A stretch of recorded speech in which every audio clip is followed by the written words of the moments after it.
네, 안녕하십니까. 대장간입니다. 오늘은 엔진 오일에 대해서 설명을 드리겠습니다. 예전에 엔진 오일에 대해서 설명한 적이 있었는데 설명이 조금 어려웠는지 이해를 조금 못 하시는 것 같아서 이번에는 좀 간단하게 이해하기 쉽게 설명을 다시 한번 드리도록 하겠습니다. 가솔린 엔진 오일의 규격은 현재 유통되는 가장 좋은 등급은 SN 등급입니다. 요게 지금 현재 유통되고 있고 오토바이용은 아직도 SL, SM이 유통이 되고 있어요. 자동차용은 현재 전부 SN입니다. 그냥 가장 좋은 등급이다. 이렇게만 이해하시면 됩니다. 자, 그러면은 이 오토바이에 많이 쓰는 이 잣소는 뭐냐? 1999년도에 일본에서 만들어진 엔진오일 기준이에요. 그래서 이게 왜 만들어졌냐? 이 오토바이 같은 경우 여기 본체를 보시면 여기 크러치가 있잖아요. 여기 크러치가 이렇게 있는데 이게 엔진 오일이랑 같이 쓰니까 얘가 이제 미끄러지는 거죠. 여기 그 크러치가 얘가 이렇게 미끄러지니까 이거를 미끄러지는 거를 방지하기 위해서 이 마찰제를 집어넣어서 크러치가 붙고 떨어질 때 슬립이 일어나지 않게 하기 위해서 여기다가 그 약품을 집어넣은 거죠. 그게 MB 등급, MA 등급 이렇게 이제 나눠진 거예요. 뭐 유별나게 특별한 뭐 이런 게 들어간 게 아니고 단지 크러치 슬립 방지를 하기 위한 첨가제가 들어갔다. 그렇게만 이해하시면 됩니다. 그렇기 때문에 엔진 오일과 이 크러치를 같이 사용하는 이런 습식 크러치는 여기에 MB나 MA 등급을 사용하시면 되는 겁니다. 보통 스쿠터 같은 경우는 다 이런 크러치를 사용하잖아요. 이건 이제 건식이잖아요. 그래서 출발할 때 좀 덜덜덜 거리고 하는 게 이 건식 크러치의 가장 큰 약점인데 이 크러치 쓰는 기종은 여기 MB, MA를 쓸 필요가 없어요. 이 기종은. 그렇기 때문에 여기서 이렇게 쭉 제가 이렇게 나눠놓은 거예요.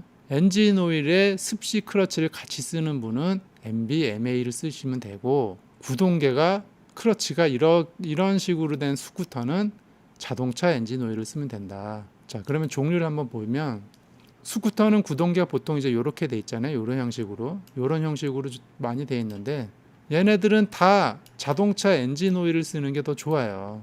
그래 엔진이 더 부드럽게 돌아갈 거 아니에요. 굳이 마찰제가 들어가 있는 엔진 오일을 사용할 필요가 없는 거예요. 얘는 뭐 SCR, 뭐 PCX, MX, 뭐 보이저 대다수 스쿠터가 여기에 포함이 돼요. 실버윙, 버그만. 이제 버그만 600 같은 경우도 그 자동차 엔진 오일 쓰는 게 좋아요. 버그만 600은 크러치 방이 따로 돼 있어서 크러치 전용 그 오일을 따로 넣으셔야 돼요. 얘는. 그렇기 때문에 얘도 자동차 엔진 오일을 쓰면 돼요. 스쿠터가 고배기량이라 그래서 좋은 오일을 써야 돼라고 생각하지만 사실은 RPM을 더 적게 쓰기 때문에 PCX나 이런 것보다 무리가 더 안 가요. 엔진에. 구동계가 이렇게 돼 있는 거는 다 대다수 스쿠터는 자동차 엔진 오일을 사용하면 된다. 자, 그 다음에 이런 식으로 이제 크러치가 습식 크러치 여기 보시면 다판 크러치잖아요. 이렇게 해서 엔진 오일을 같이 사용하는 그 크러치는 MB, MA 등급을 사용하면 된다. 뭐 CT, 뭐 슈퍼커브, 뭐 CB400 엔진 오일을 같이 사용하는 거의 대다수 오토바이. 레이싱용은 제외예요. 레이싱용은 여기서는 취급 안 하니까 레이싱용은 알아서 집어넣으세요. 그렇기 때문에 이런 대다수 오토바이는 MA 등급을 사용하면 된다. 여기서 특이한 게 T-Max AK550 같은 경우도 MA 등급을 사용해야 돼요. T-Max 같은 경우는 크러치가 형태는 조금 틀린데 이렇게 엔진 오일이랑 같이 써요. T-Max 같은 경우는. AK550도 마찬가지고 얘네들은 MB나 MA 등급을 사용하시면 됩니다. 그럼 어떤 오일을 쓰면 되냐? 구동계가 이렇게 된 아까 그 스쿠터 이런 식으로 구동계가 된 건식 크러치를 쓰는 기종은 자동차용 그냥 인터넷에서 찍어서 골라서 제일 싼 거 쓰면 돼요. 자기 등급에 맞게. 그래서 뭐 10W40이다 그러면 10W40 자동차 엔진 오일 쓰면 되고 30이다 그러면 뭐 그냥 30 엔진 오일 갖다 때려 박으면 됩니다. 얼마나 저렴해요. 6리터에 16,000원, 킥스 지원 4리터에 만원. 여러 구동계 쓰는 엔진 오일은 다 그냥 이거 쓰면 돼요. 전혀 문제될 거 없습니다. 요거 쓰시면 되고, 이렇게 엔진 오일이랑 크러치가 같이 운영되는 이런 오토바이 형식은 지크 M7, 네, 요거 사용하시면 돼요. 요거 MB, MA 등급이에요. 1리터에 3,000원, 아주 저렴하죠. 네, 요런 거. 그 다음에 토탈 하이퍼프 1리터 3,000원, 아주 저렴하죠. 요런 형식의 크러치는 요거를 골라서 쓰시면 됩니다. 이렇게 해서 엔진 오일에 대한 그 정리를 한번 해드렸어요. 자꾸 질문이, 저는 고배기량 300cc 스쿠터인데 M7 넣으면 되죠, 이렇게 질문도 있고, 저는 다운타운인데 토탈 하이퍼프 넣으면 되죠, 이런 질문이 있어요. 그 스쿠터는 M7이랑 토탈 하이퍼프건 배기량이 높건 낮건 얘를 넣을 필요가 없어요. 오히려 마찰제가 들어간 오일을 사용할 이유가 없는 거예요. 이게 더 안 좋은 거예요. 마찰제가 들어가 있으니까, 오일에는. 그러니까 그런 분들 구동계가 다 이렇게 돼 있잖아요. 그냥 자동차용 등급도 좋아요. 이거 다 SN이니까 이거 쓰시면 돼요. 이거 갖다가 용량 맞춰서 넣으셔서 이렇게 사용하시면 된다. 엔진 오일에 돈을 많이 쓰지 마세요. 네, 이렇게 해서 엔진 오일을 좀 한번 정리해 봤습니다. 오늘은 여기까지 하겠습니다. 네, 안녕하십니까, 대장간입니다. 오늘은 엔진 오일 선택에 있어서 간단하게 이해하고자 하시는 분들은 앞에 영상만 보시면 되고, 네, 굳이 이 영상까지는 안 보셔도 됩니다. 좀 더 들어가서 좀 자세히 알고 싶은 분들은 이 영상을 보시면 되겠습니다. 우선 할리 엔진부터 설명을 드려볼게요. 이 할리 엔진은 이 엔진 블럭이 별도로 돼 있고, 그 다음에 여기 클러치 방이 이렇게 별도로 돼 있고, 미션 기어가 이렇게 별도로 돼 있어요, 할리는. 그래서 엔진 오일이 별도로 들어가고 클러치 오일이 별도로 들어가요. 그리고 기어 오일도 별도로 들어가요. 요게 이제 장점은 뭐냐 하면, 이런 식으로 돼 있으면 이제 자동차 구조랑 거의 비슷하죠. 엔진 오일 오염도가 좀 많이 낮겠죠. 클러치도 그렇고 미션 기어도 그렇고. 그래서 요게 이제 장점이 있는데, 이제 단점 같은 경우는 이제 무게가 좀 더 나가겠죠. 왜냐면은 다 각각 방을 다 만들었기 때문에 무게가 좀 나가고 부품이 더 많이 들어가니까 아무래도 이제 단가도 좀 올라가고 무게도 좀 무거워지고, 그런 단점이 있죠. 근데 기계 구조적으로 봤을 땐 이게 훨씬 좋은 구조다. 그래서 할리 엔진은 이렇게 구조가 돼 있다. 그래서 미국은 이제 할리 오토바이를 이끌고 가기 때문에 일부러 이제 할리 기종을 설명을 드린 거예요. 그런데 이제 일본 같은 경우는 이 엔진 안에다가 엔진과 클러치하고 미션을 한꺼번에 다 집어넣어 놨어요. 이 안에다가 그 엔진, 크랭크, 클러치, 미션을 다 넣어서 한 방에 이제 다 집어넣으니까, 좋은 점은 뭐냐 하면은 그 유지 관리가 이제 편한 거죠. 그리고 무게가 줄어들고, 각각 방이 따로 존재하지가 않으니까 이제 무게도 감소되고, 그러면 이제 단가도 내려가고, 이제 좋은 점이 이제 그런 점이 있고, 단점으로는 이제 이 엔진 오일 하나로 얘네들을 다 돌리려고 하니 오염이 할리 오토바이처럼 개별로 돼 있는 방식이 아니라서 엔진 오일 오염이 좀 더 빠르겠죠. 왜냐하면 클러치에서 분진이 이제 많이 발생을 하니까 이제 이런 단점이 이제 있고. 그럼 스쿠터는 어떤 구조인지 한번 보자고요. 스쿠터도 여기 보시면 엔진 별도, 여기 크랭크 방밖에 없어요. 이것도 마찬가지로 할리처럼 엔진 별도, 그다음에 여기 이제 CVT가 건식이니까 CVT가 변속기가 있고, 그다음에 여기 클러치 보이시죠? 여기 클러치, 여기 건식이죠. 그다음에 이쪽에 이제 중감속 기어 있는데, 이거는 파이널 기어라고도 하고, 좌우간 이 스쿠터 형식은 보통 다 엔진, CVT, 건식 클러치, 파이널 기어가 다 별도예요. 구조적으로 봤을 땐 거의 할리랑 똑같은 거죠. 오토바이랑은 완전히 틀린 구조다. 엔진 오일에 대해서 잠깐 설명을 드리면, 일본 자동차 협회인데, 이게 제가 저번 시간에 1999년도에 이제 만들어졌다고 얘기를 드렸잖아요. 이게 이제 만들어진 배경이 뭐냐 하면, MB와 MA 등급이라는 게 만들어진 이유가, 일본 오토바이는 엔진과 클러치하고 미션을 다 여기다 때려 박으면서 상당히 수출을 많이 했잖아요. 뭐 후진국이건 뭐 선진국이건 뭐 오일 하나로 이게 다 해결이 되니까 얼마나 좋아요. 그래서 수출을 많이 해서 일본 오토바이가 사실은 거의 다 시장을 점유를 했죠. 그랬는데 문제가 발생이 되는 게 요 기점으로 해서 문제가 발생이 돼요. 언제냐? 96년도 엔진 오일이 좋아지면서 SJ 등급으로 넘어가기 시작한 요 시점부터 일본 오토바이에 문제가 발생이 되기 시작하는 거예요. 어떤 문제가 발생이 되느냐? 여기 안에 크러치가 미끄러지기 시작하는 거죠. 크러치가 왜 미끄러지느냐? 엔진 오일이 좋아진 거예요. 여기 SJ로 넘어오면서부터 엔진 오일이 너무 좋아지니까 크러치가 점점점 그 슬립이 많이 발생이 되니까 기계 자체의 결함 아니냐 이런 이제 얘기들이 많이 나올 거 아니에요. 사실은 오일이 좋아지면서 크러치 슬립이 생긴 건데 이제 일반 사람들은 그렇게 생각하지는 않을 거 아니에요. 그래서 일본 자동차 협회는 사실 비상이 걸린 거죠. 이걸 해결하기 위해서 일본 자동차 협회에서 이 등급을 만든 거예요. 그 오토바이 크러치 슬립 때문에.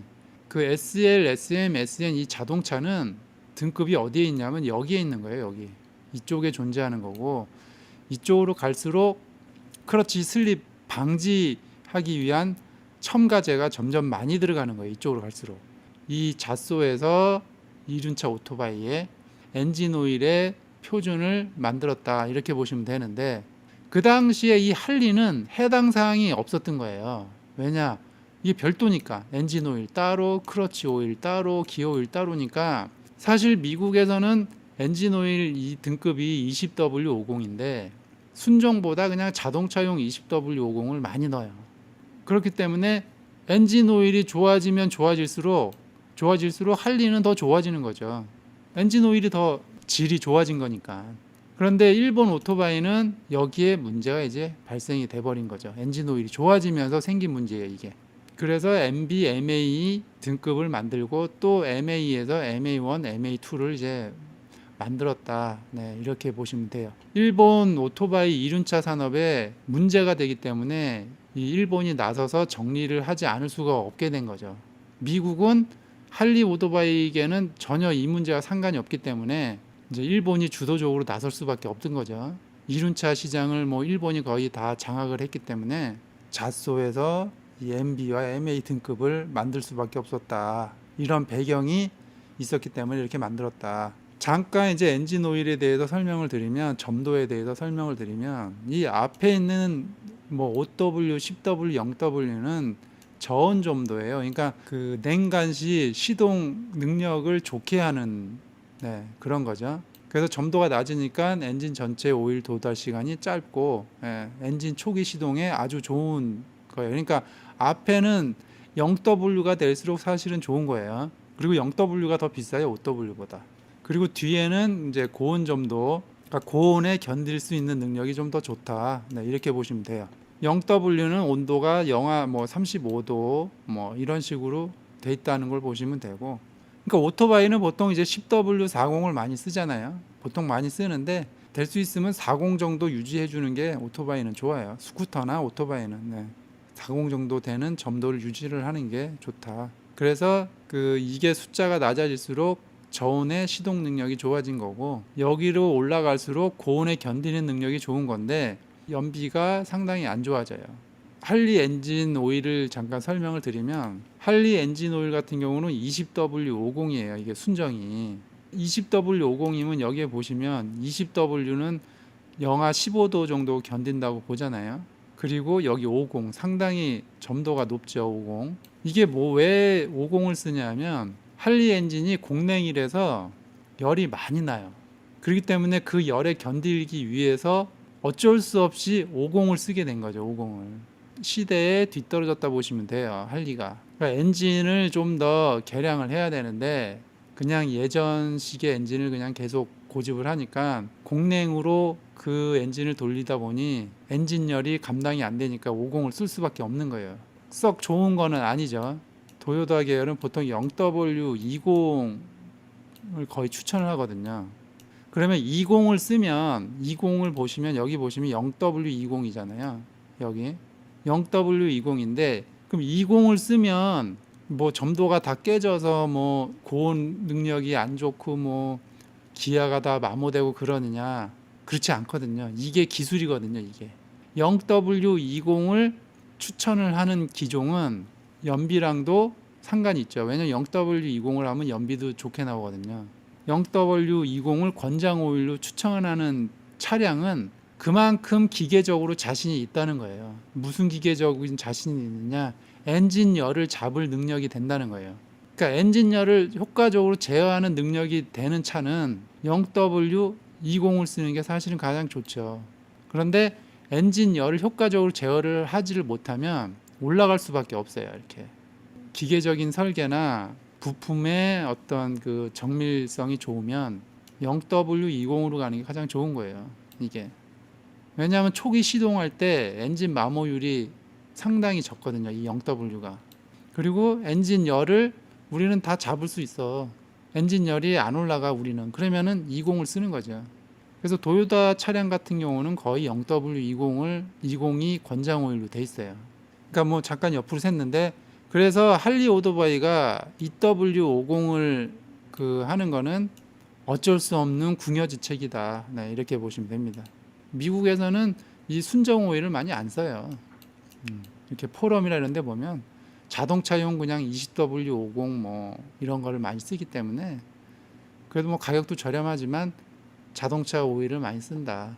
오토바이 엔진 오일을 이제 보면, 오토바이 엔진 오일은 아까 보셨듯이 엔진이랑 크러치랑 미션이랑 이렇게 쑥 다 합쳐진 거잖아요. 그래서 국내에 있는 오일 지크 M7이랑 제가 토탈 하이퍼프를 추천을 드렸는데 1리터에 3,000원이에요. 더 저렴한 데도 있고. 그런데 이제 저번에는 이제 등급을 소개를 안 했는데, 이 등급이 지크는 SL의 MA2고 얘는 SM의 MA잖아요.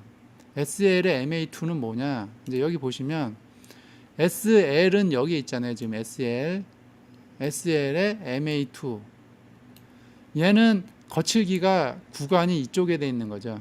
클러치 슬립을 최대한 억제한 그 구간에 있는 엔진 오일이다. 그리고 등급은 SL이다. 요걸 보시면 되고, 토탈 하이퍼프는 SM의 MA잖아요. 얘는 뭐냐? SM이기 때문에 아까 그 SL보다 한 등급 더 높잖아요. 그러니까 엔진 오일 질은 얘가 더 좋은 거죠. 한 등급 높으니까. 그리고 얘는 MA잖아요. MA. 그러면 아까 MA2보다 범위가 조금 넓게 설정이 된 거죠. 이렇게 범용으로 쓸 수 있는 거죠. 얘는 극단적으로 이제 클러치 슬립 방지고, 얘는 조금 이제 여유를 좀 더 둔 거죠. 요만큼 1.0 이상 요만큼. 요게 MA 구간. 엔진 오일 질만 봤을 때는 토탈 하이퍼프가 더 좋은 거고, 그 다음에 뒤에 MA2, MA는 본인이 이제 클러치를 잡아보면서 나는 요 구간이 맞는 것 같아. 그러면 이제 MA 쓰시면 되고, 나는 MA2가 맞아. 그러면 그냥 이거 쓰시면 되는 거죠. 그래서 가격도 저렴합니다. 뭐 수입 엔진 오일에 대해서 가격 이런 얘기는 하는 거는 바람직하지 않으니까 좌우간 국산 3,000원 저렴하면서 결코 나쁘지 않다. 요걸 말씀드리고, 그래서 오토바이 엔진 오일은 뭐 골라서 쓰세요. 이제 스쿠터는 제가 아까 말씀드렸듯이 이 스쿠터는 자동차 엔진 오일을 그냥 쓰시면 돼요. 등급은 40으로 될 수 있으면 40으로 쓰시는데, 할리 엔진 마냥 별도로 돼 있으니까 6리터, 4리터 골라서 쓰시면 되고, 자동차는 좋은 게 등급이 다 SN이에요. 지금 현재.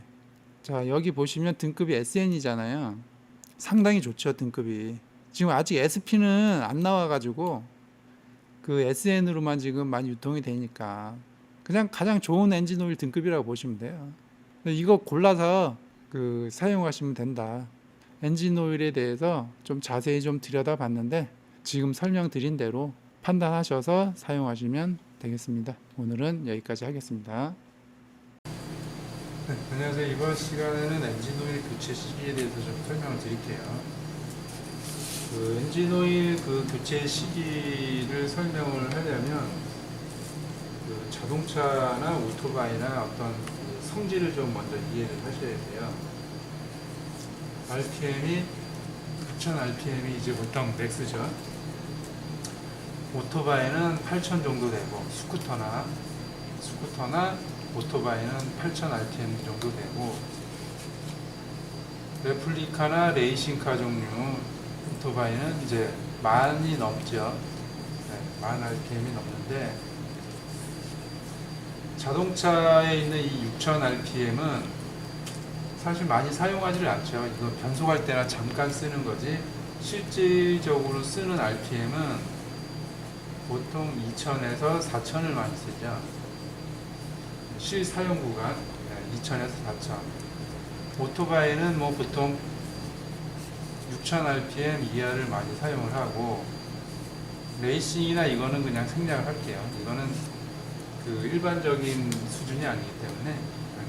자동차 제작사에서 일반 사람들이 가장 많이 쓰는 rpm, 그 기준으로 어떤 엔진 효율이라든가 뭐 냉각 모든 세팅을 이 기준 정도에 이제 맞춰서 만들었다고 보시면 돼요. 오토바이도 만약에 8,000이면은 보통 중간 정도, 4,000 rpm 기준으로 중간으로 이제 왔다 갔다 하는 거죠. 3,000에서 6,000 정도. 왜냐면 제작사들은 그 일반 사람들이 가장 많이 쓰는 그 rpm 기준으로 이제 성능을 만들기 때문에 이 6,000 rpm을 실사용으로 계속 쓰는 경우가 없어요. 자동차 같은 경우는. 오토바이도 8,000 rpm으로 계속 그 쓰는 경우가 없죠. 잠깐 변속할 때 올라갔다 내려가는 그 정도지, 이 8,000 rpm을 유지해서 1시간 동안 달리고 이런 경우는 거의 없거든요. 그리고 그렇게 되면 사실 문제가 또 생기고, 가장 많이 쓰는 영역의 rpm에 맞춰서 제작이 됐다, 이렇게 보시면 돼요. 이 자동차 매니아 분들이 이제 튜닝을 하면 이제 6,000 rpm을 실사용에 자연스럽게 쓰기 위한 작업을 하는 거예요. 그러려면은 먼저 이제 하체 튜닝을 하죠. 뭐 쇼바도 하고, 쇼바 작업하고, 뭐 휠 작업하고, 그다음에 뭐 타이어도 바꾸고, 그다음에 부싱 종류도 다 바꾸고, 하체 보강을 하겠죠. 우선 브레이크도 바꾸고, 갤리퍼도 바꾸고, 그 다음에 이제 위로 올라오면은 흡기 쪽 튜닝하고, 배기 쪽 튜닝하고, 머플러도 바꾸고, 그 다음에 이제 터보 장착도 하고, 그 다음에 오일 라지에이터 쿨러, 오일 쿨러도 장착을 하고, 엔진 오일 쿨러. 만약에 그 자동이면 이제 미션 쿨러도, 라지에이터도 또 새로 만들고, 6,000 rpm을 상시를 쓰려면 온도가 많이 올라가거든요. 그러니까 이제 냉각 관련 라지에이터도 또 튜닝을 하고, 기존에 있는 ECU는 안에 이 어떤 그 혼합되는 연료 세팅이나 여러 가지가 요 기준에 맞춰져 있거든요. 2,000에서 4,000. 가장 많이 쓰는, 일반 사람들이 쓰는 영역대. 그러니까 ECU도 좀 더 6,000 rpm에서 효율적으로 나오게 해서 ECU도 만지거든요. ECU도 세팅하고, 엔진 오일도 레이싱용으로 쓰죠. 이거 한 3만원에서 4만원 해요. 1리터에. 레이싱용으로 바꾸고, 냉각수도 일반 거보다 더 효율이 좋은 거로 쓰겠죠. 그러니까 이런 식으로 튜닝을 하는 이유가 6,000 rpm을 자유롭게 쓸 때 온도도 잡을 수 있고 안정성이 있어야 되거든요. 고속으로 달릴 때. 이런 조건을 만드는 거죠. 그러면 이제 6,000 rpm을 자연스럽게 이제 방방거리면서 이제 쓸 수가 있는 거죠. 이런 정도 이제 투자를 해야 되는 거죠. 만약에 6,000 rpm을 계속 쓰고 싶으면.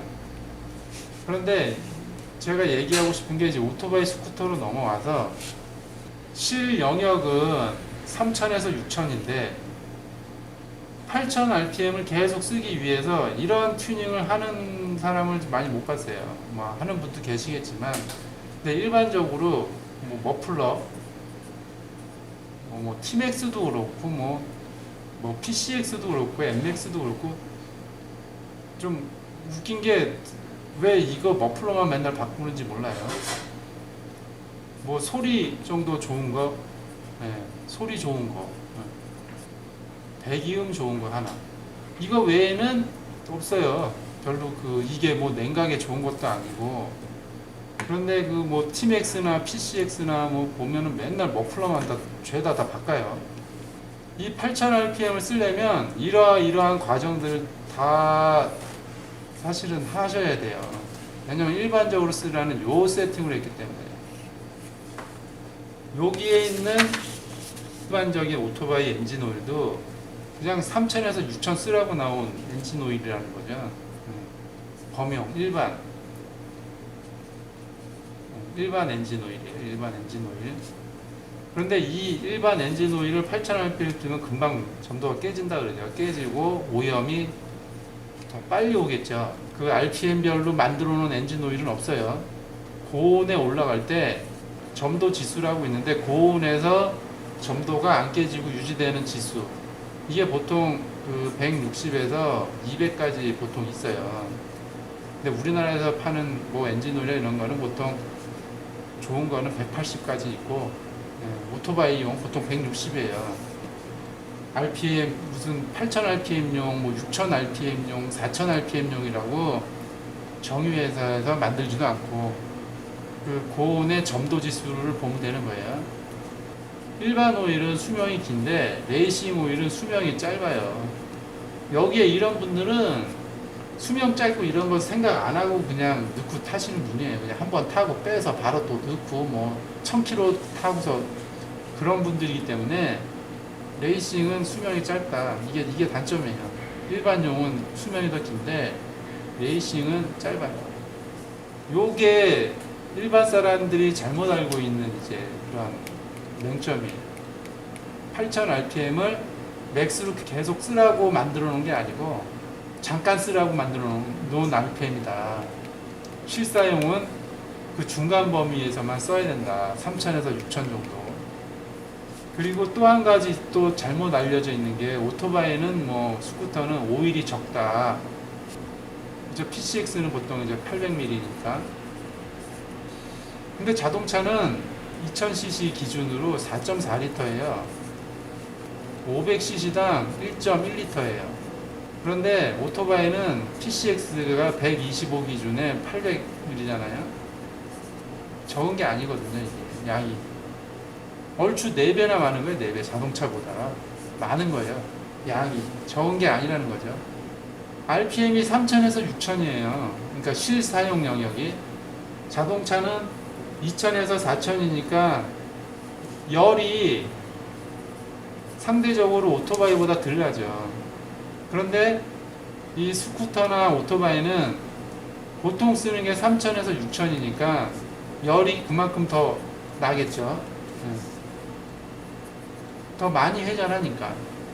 열이 올라가니까 엔진 오일을 빨리 냉각시켜야 될 필요성이 있는 거예요.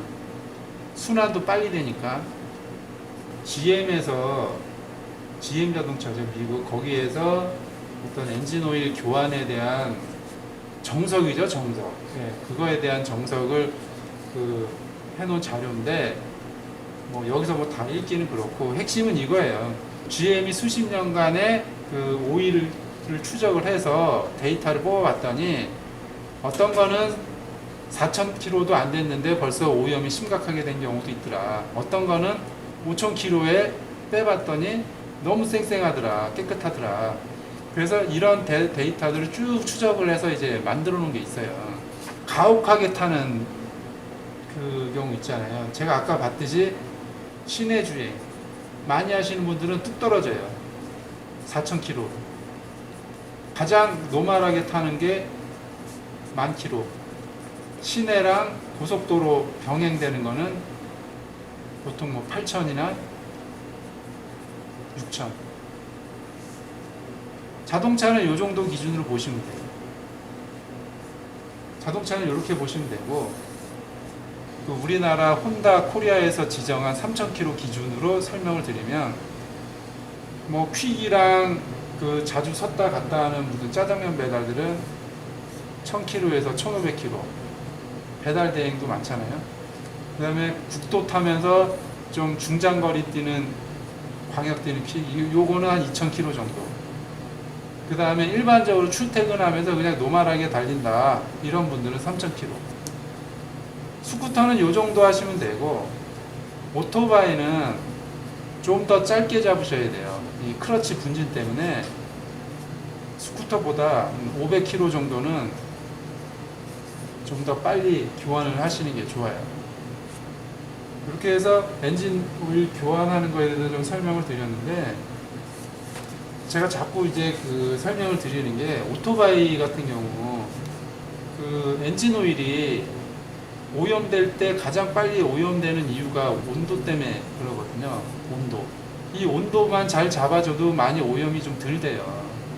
냉각수는 사용하기 시작하면 점점점 이제 떨어져요, 효율이 이렇게.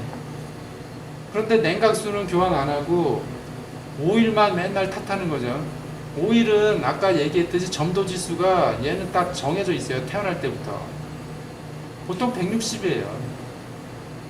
요거를 유지를 하려면 고RPM으로 뭐 8,000까지 많이 쓰지 마시고 3,000에서 6,000은 될 수 있으면 쓰고, 그냥 보통 오일 갈면서 냉각수를 잘 갈아줘라. 온도 관리를 잘해야 오일이 오래 갑니다. 이 온도 관리를 잘 하셔야 돼요.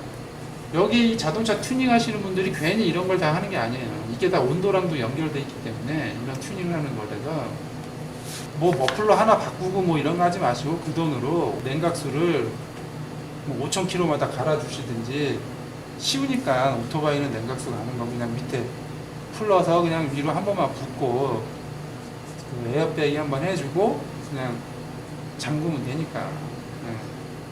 오일은 죄가 없어요. 온도가 문제지. 이 온도 제어를 잘 하느냐 못 하느냐에 따라서 오일의 수명이 좌우되니까 온도 관리를 잘 해야 된다. 온도 관리가 잘 되면서 적정 RPM을 쓰면 12,000km까지 탈 수 있는 거예요. 오토바이도 마찬가지고 스쿠터도 마찬가지고. 그래서 온도 관리를 잘하자. 이렇게 해서 어떤 엔진 오일 교체 시기에 대해서 설명을 해봤어요. 여기까지 할게요. 네, 안녕하십니까, 대장간입니다. 오늘은 엔진오일 잔유에 대해서 설명을 하겠습니다. 우선 엔진오일의 잔유량이 얼마나 되는지 먼저 좀 확인을 해보면, 이거는 공식 서비스 매뉴얼에 있는 데이터입니다. 2000cc 기준으로 봤을 때 전체 4.8리터에서 보통은 뭐 필터까지 교환하니까 필터까지 교환할 땐 4.3리터를 교환한다. 4.8리터에서 4.3을 교환하면 오일 잔유량은 0.5리터 500ml 정도 된다는 얘기예요. 이건 차종마다 조금씩 틀린데 2000cc 기준 평균 500ml 정도가 잔유로 남는다, 이렇게 보시면 되겠고, 전체 오일에서 한 10%, 조금 넘죠. 10% 정도 된다. 이 정도만 알고 계시면 되고, 그러면 이 500ml가 어디에 숨어 있는지 한번 보겠습니다. 우선 첫 번째 실린더 헤드에 150ml. 요것도 차종마다 틀린데 평균 데이터로 말씀드리는 거예요. 실린더 헤드는 어디냐면 요 위쪽, 요 위에, 여기가 실린더 헤드입니다. 여기에 150ml. 그 다음에 오일 통로에 50ml. 오일 통로라는 거는 여기 이제 쭉 빨아들여서 이제 크랭크 쪽 요런데, 요런 통로에 한 50ml에서 100ml. 요것도 기종마다 특징이 있기 때문에, 근데 대충 평균 요 정도 보시면 되고, 그 다음에 오일팬에 300ml. 여기 오일팬 보이시죠? 여기에 보통 한 300ml 정도 남아 있습니다. 그러면 잔유를 제거할 때 보통 어떻게 많이 하느냐? 당연히 또 엔진 오버홀이 있죠. 근데 이거 잔유 제거하려고 엔진 오버홀 하는 경우는 없으니까 얘는 패스. 그 다음에 프러싱으로 하는 경우가 있는데, 이건 저번 시간 했기 때문에 얘도 패스. 그 다음에 이제 에어 컴프레서, 이쪽으로 그 에어를 집어넣어서 그 헤드에 있는 잔유를 빼는 방법입니다. 실린더 헤드 150ml. 그 다음에 이제 석션이라 그러죠. 진공 흡입은 여기 오일팬에 있는 거를 빨아들이는 겁니다. 이렇게 한 300ml 정도. 제가 오늘 사실 이걸 준비한 거는 실린더 헤드에 한 150ml가 남아 있는데, 요거를 에어로 불어서 떨어뜨리는 건데, 이게 상당히 위험한 방법이거든요, 요게. 그래서 요거 때문에 이거를 준비를 한 거예요. 요구르트병 하나 정도밖에 안 되는 양을 빼기 위해서 여기에 에어를 쏘는 거는 상당히 바보 같은 짓이다. 그걸 좀 설명을 드릴게요.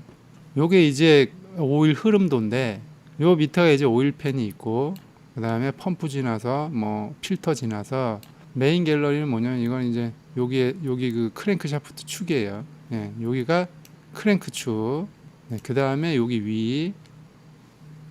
네, 요게 실린더 헤드예요. 실린더 헤드에 짜잔한 부품이 이렇게 많이 있어요. 엄청 많아요.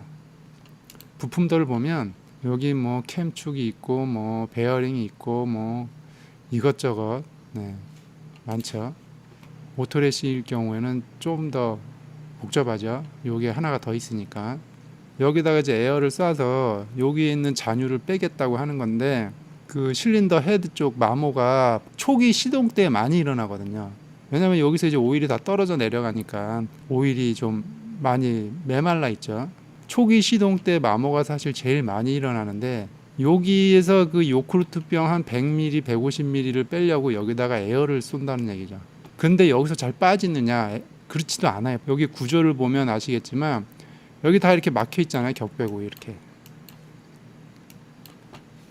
그러면 여기서 쏜다고 치면 각도 조정하면 조금 나가겠지만 여기 쏘게 되면 주로 어디가 그 많이 받겠어요. 여기 캠축이 많이 받겠죠. 캠축 쪽. 캠축 쪽이 에어를 많이 맞으면 여기가 오일이 급격하게 피막이 없어지겠죠. 초기 시동 때 마모율이 높은 곳인데 여기다가 에어를 쏴가지고 더 오일을 말라놓으면 기계에 절대 좋은 조건이 아니죠.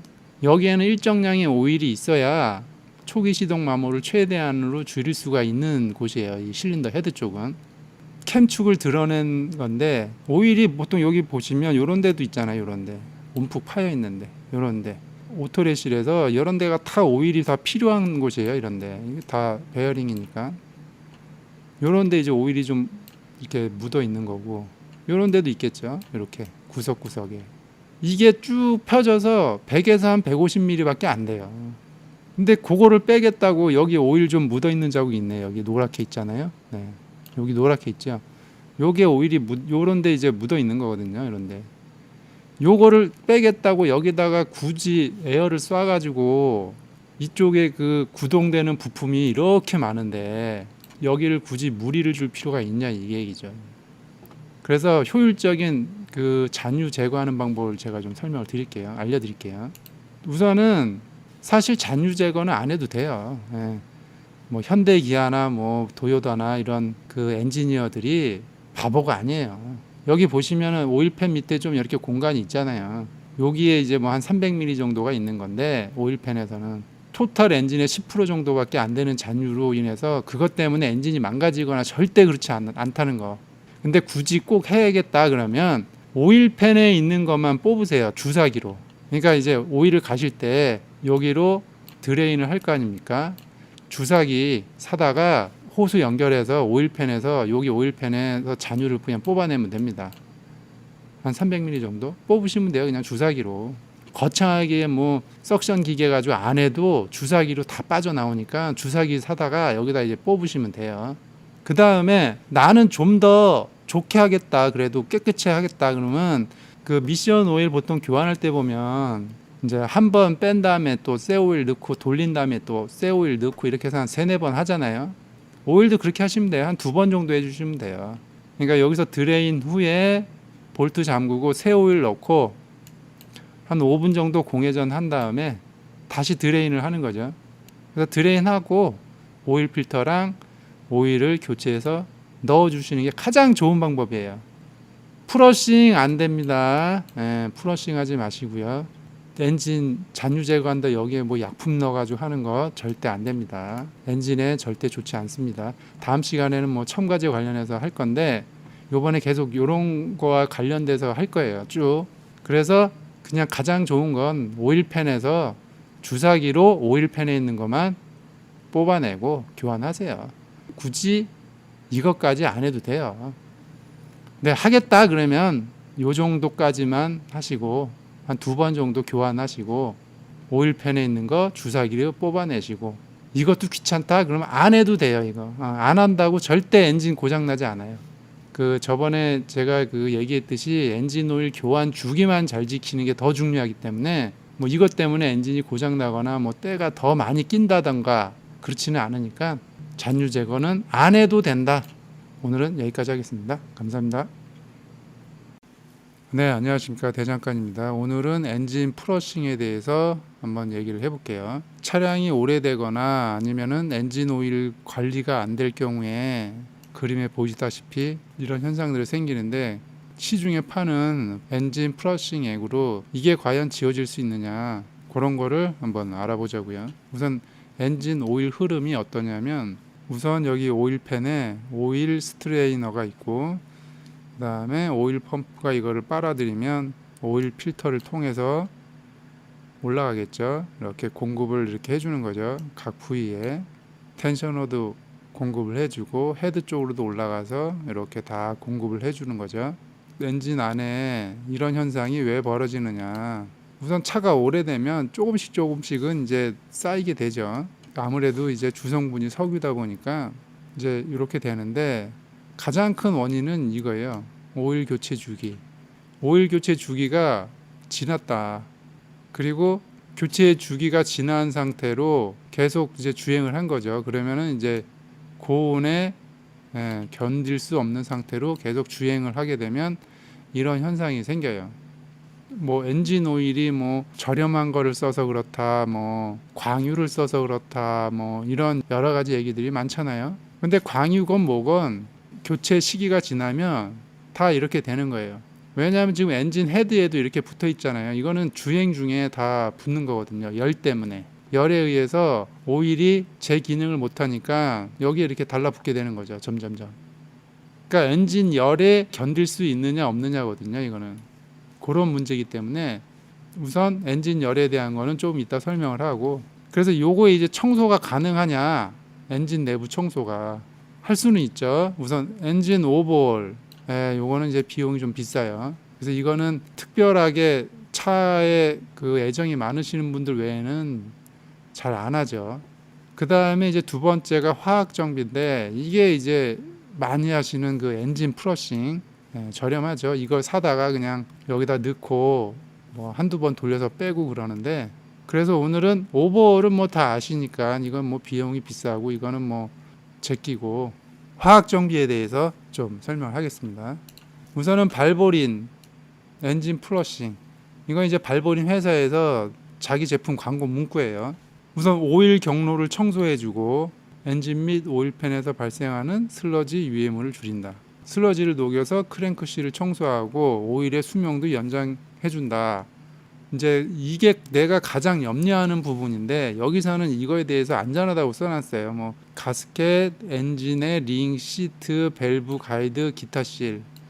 요게 이제 제가 가장 염려하는 부분이거든요. 요게 이 부분. 이 부분이 제가 가장 염려하는 부분인데, 이거에 대해서 안전하다고 강조를 하고 있어요. 그리고 두 번째, 엔진 오일에 악 영향을 줄 수 있는 첨가제가 포함되지는 않았다. 광고에는 이렇게 써 있어요. 그래서 주의사항은 뭐냐, 두꺼운 퇴적물은 제거되지 않을 수 있다. 두꺼운 퇴적물, 그러니까 결국 여기에 벽에 달라붙어 있는 이런 거는 안 될 수도 있다는 거예요. 그 다음에 끝난 다음에 오일 스크린의 막힘 여부를 확인해야 된다. 이거는 여기 보시면 오일 스트레이너 있잖아요.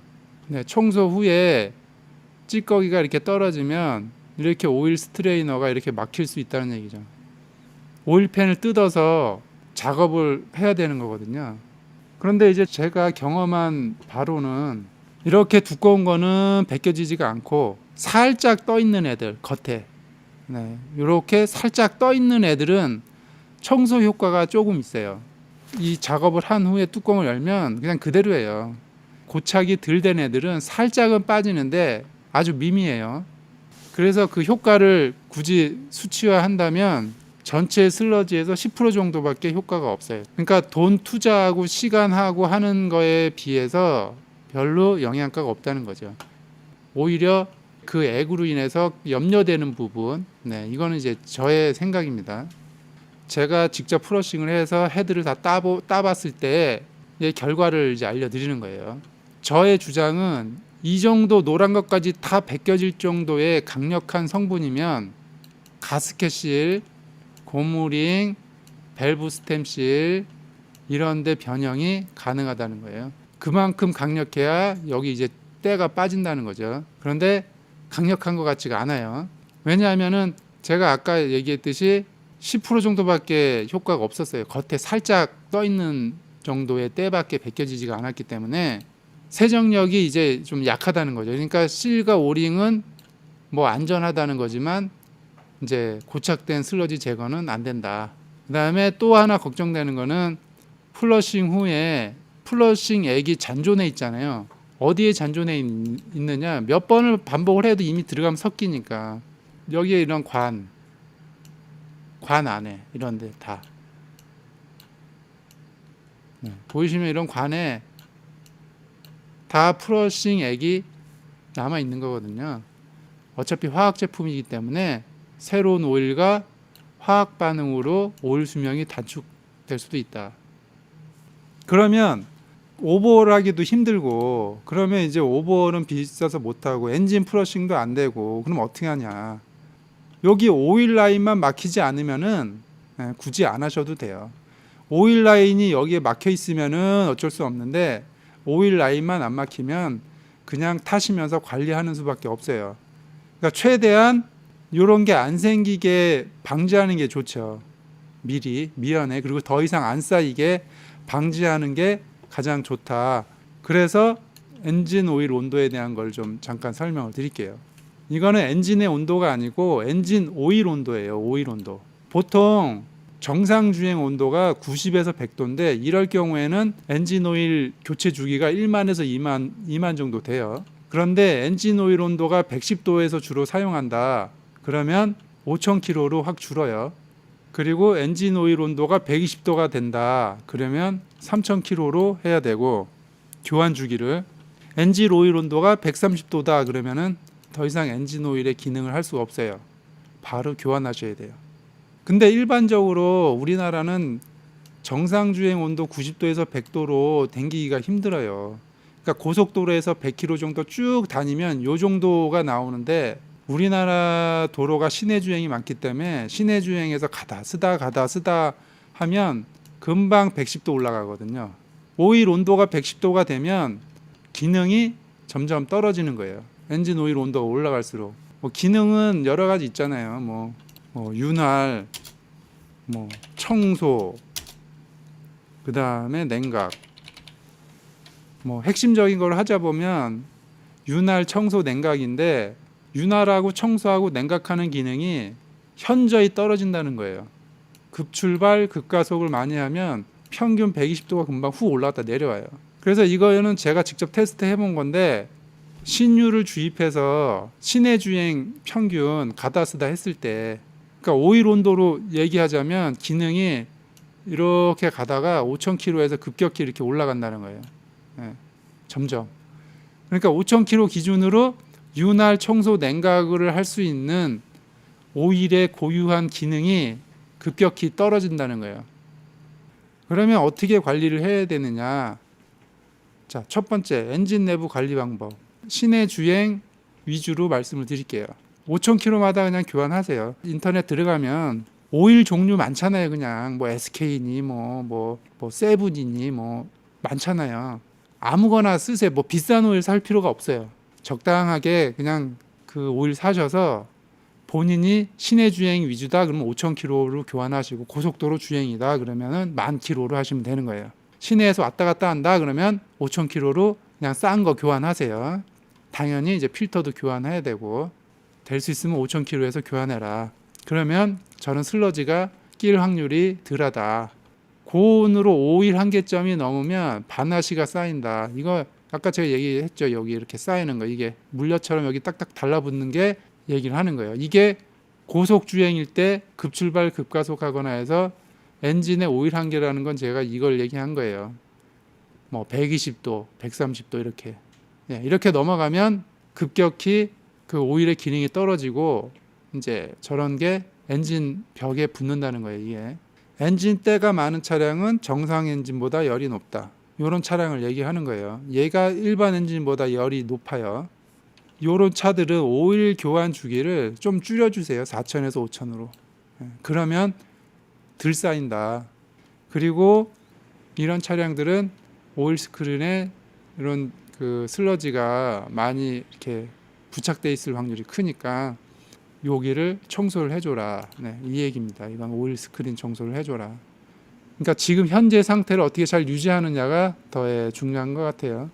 뭐 이두저도 다 귀찮다. 그러면 돈으로 바른다. 예. 오버를 하시든지 새 차를 사시든지. 저번에 엔진 오일 했더니 언제 귀찮게 그 예열하냐. 안 하시면 돼요. 그거 뭐 제가 하라고 강요하는 게 아니고 기계적인 특성만 설명을 드리고 판단은 본인이 하셔서 하시면 되는 겁니다. 이것도 제가 이렇게 얘기를 해도 프러싱을 해야 돼 말아야 돼 또 얘기가 또 많을 거예요. 그러니까 저는 특성만 설명을 드리는 거예요.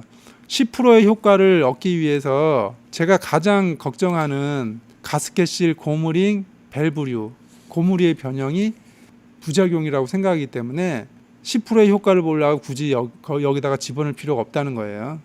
이 부작용은 했다 그래서 바로 나타나지 않으니까요. 이런 거는. 그래서 저는 프러싱하는 거를 추천하지는 않습니다. 이왕 뭐 이렇게 진행이 됐으면 좀 관리를 좀 더 철저히 해서 더 이상 진행을 막는 게 더 효과적인 방법이다. 이렇게 생각합니다. 저는 관리를 잘해서 오래오래 타시기 바랍니다. 여기까지 하겠습니다. 안녕하십니까, 대장간입니다. 오늘은 엔진 예열에 대해서 설명을 하겠습니다. 엔진에 대해서 좀 설명을 먼저 하고 넘어갈게요. 일반적으로 이 엔진은 반영구적이다. 그리고 온도에 따라서 미세하게 수축과 팽창을 한다. 요거를 알고 계시고, 그 다음에 이 엔진이 만들어질 때의 설계 기준이 주행 중일 때의 온도, 냉각돼 있을 때의 온도에 맞게 설계가 된 게 아니고 주행 중일 때 온도의 기준에 설계가 됐다. 이렇게 알고 계시면 됩니다. 그래서 엔진이 그냥 흔히 고장나는 이유가 그냥 마모죠, 마모. 보통은 뭐 누유도 있고 뭐 그 원인이 있는데 우선 그거는 이제 둘째 치고 우선은 마모가 가장 큰 원인이죠. 마모는 부품과 부품 간에 이제 유격이 발생이 되면 규정치를 벗어나는 마모죠. 그러면 유격이 발생이 되고 이제 소음이 발생이 되는데 유격이 커질수록 소음은 더 이제 커지게 되겠죠. 그래서 오늘 엔진 예열에 대해서 이 설명을 할 때 기본적으로 그 엔진 예열을 잘하고 하면 엔진은 반영구적이다라는 거를 이제 설명을 하기 위해서 엔진 예열에 대해서 설명을 하는 겁니다. 그래서 엔진 예열할 때 중요한 게 엔진 오일이에요. 잠깐 엔진 오일 순환을 좀 보면 여기 노란 게 이제 엔진 오일이고 스트레이너를 통해서 오일 펌프가 이 오일을 빨아들이면 이제 오일 필터로 가겠죠. 그래서 한번 걸러진 다음에 위로 올라가서 캠축에 뿌려지고 그 다음에 밸브에도 오일이 다 공급이 되겠죠. 또 한쪽으로는 크랭크 쪽으로 이렇게 진행이 돼서 크랭크 쪽이랑 피스톤이랑 이런 쪽에 다 이제 공급을 하는 거죠. 그래서 자유낙하로 이제 내려오면 다시 이렇게 순환되는 구조입니다. 엔진이 이제 정상 주행을 할 때 온도를 이제 보여주는 그림인데 배기 밸브 헤드 이쪽이죠. 이쪽의 온도가 주행 중일 때 650도에서 730도. 그 다음에 뭐 피스톤 헤드 이쪽 중심 쪽 온도가 뭐 290도에서 300도. 그 다음에 점화 플러그에서 발생되는 온도가 여기서 400도에서 800도. 뭐 이 정도.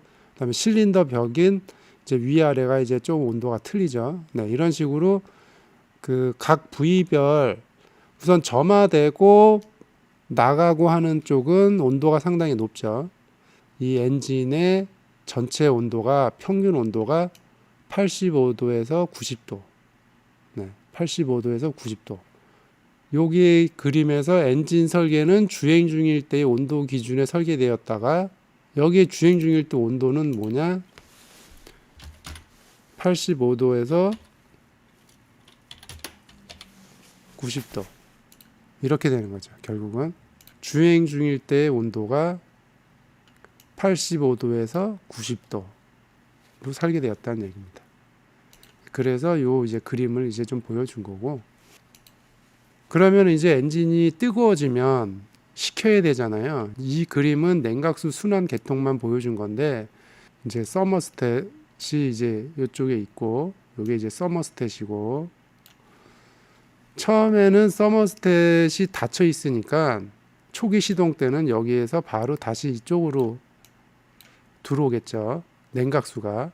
그래서 처음에는 냉각수가 초기 시동 때는 일로 와서 이렇게 흘러서 이렇게 도는 구조가 되겠죠. 이렇게 엔진이 점점 온도가 올라가면 냉각수 온도도 같이 이제 올라가겠죠. 그러면 냉각수 온도가 평균 80도가 되면 서머스탯이 열리면서 여기는 이제 닫히는 거죠. 여기는 닫히고 이쪽이 열리면서 이렇게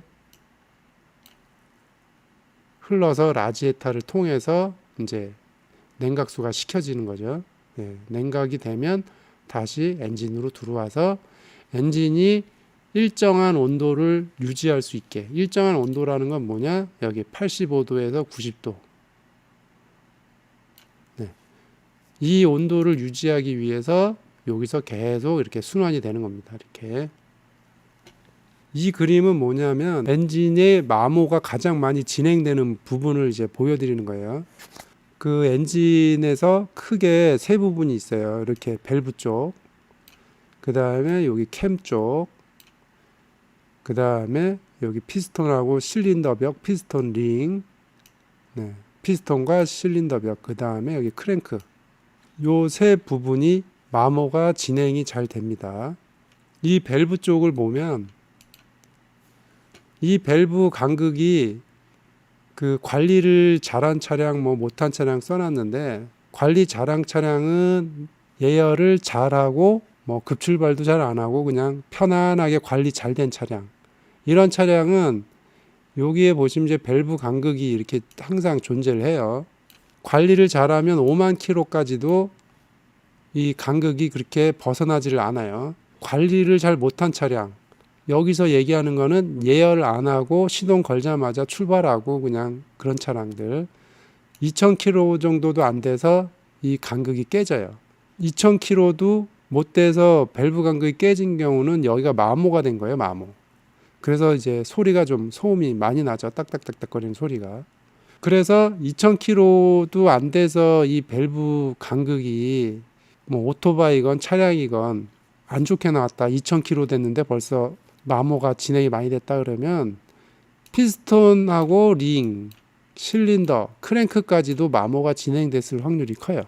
그렇기 때문에 예열을 잘한 차량과 못한 차량의 마모도가 이 정도로 많이 차이가 난다는 거. 요거는 이제 그냥 잠깐 샘플로 보여준 그림인데, 요거는 이제 오토래쉬예요, 자동차에 있는. 요거는 이제 밸브 간극이 필요 없는 차죠. 자동으로 그 간극을 잡아주니까. 지금 중요한 거는 엔진 마모와 관련된 거라서, 이제 예열이 안 된 상태에서 출발을 하면 이제 여기 캠축도 마모가 많이 되겠죠. 그 다음에 여기 밸브 간극도 이쪽도 마모가 많이 이제 진행이 되겠죠. 그 다음에 이제 피스톤 쪽을 보면 여기에 보시면 이제 구멍이 보이잖아요. 이렇게 이쪽도 이렇게 조금 구멍이 보이시죠.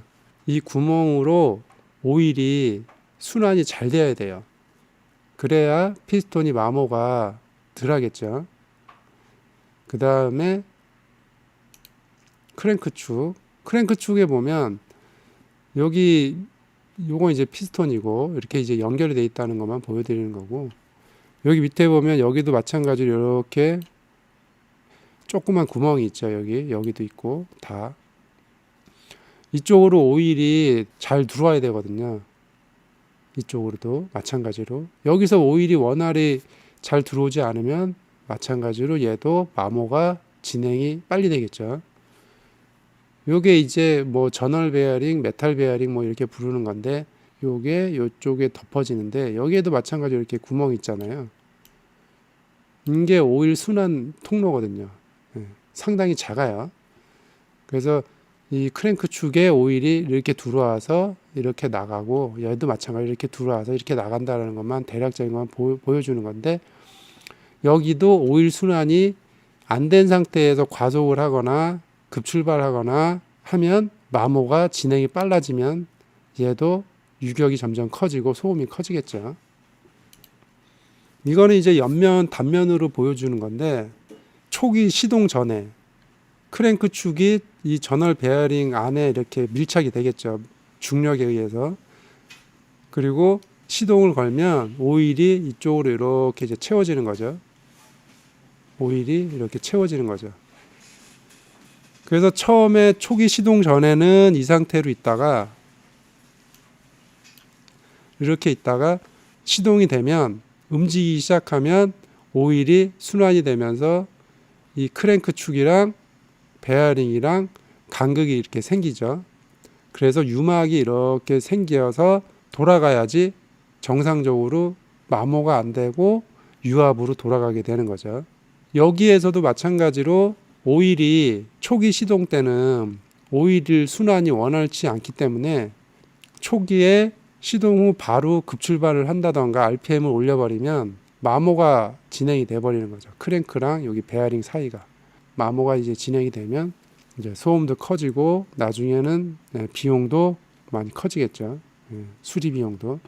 이제 결론을 내드리면, 여기에 이 얘기를 하기 위해서 설명을 드린 거예요. 엔진이 저온일 때는 오일의 점성이 커서 오일 순환이 부드럽지 못하다. 그렇기 때문에 이 점성이 컸을 때 급가속을 한다던가 바로 출발한다던가 하면 엔진의 마모가 빨리 진행된다. 결국은 뭐냐? 마모가 빨리 진행되면 엔진 수명이 단축되겠죠. 엔진이 정상 온도에 도달하면, 정상 온도에 도달한다는 건 뭐냐면 아까 80도, 90도 도달하면 엔진 오일도 같이 올라가는 거예요. 그러면 점성이 낮아집니다. 오일의 점성이 낮아지면 오일 순환이 부드럽게 된다. 오일 순환이 잘 된다는 거예요. 오일 순환이 잘 된다고 하면 마모가 잘 안 되겠죠. 엔진 마모. 그래서 엔진 마모의 진행이 느리고 엔진 수명이 길어진다. 이 얘기를 하는 겁니다. 처음에 제가 첫 페이지에 나왔듯이 엔진은 반영구적이다. 엔진은 반영구적이다. 예열만 잘해도 엔진은 뜯을 일이 없다. 오일실이 문제가 되거나 가스켓이 문제가 돼서 누유가 되는 건 어쩔 수 없죠. 그건 이제 고무류이기 때문에, 고무류는 뭐 시간이 지나면 또 변하니까, 고무류의 누유는 소음이랑은 좀 무관하니까 소음이, 이상 소음이 많이 난다 엔진 내부에서, 그러면 마모가 많이 됐다고 보시면 돼요. 그런 차들은 엔진 예열을 안 한 차라고 보시면 됩니다. 이렇게 해서 엔진 예열과 엔진 오일의 관계에 대해서 설명을 드렸습니다. 네, 오늘은 여기까지 하겠습니다. 감사합니다.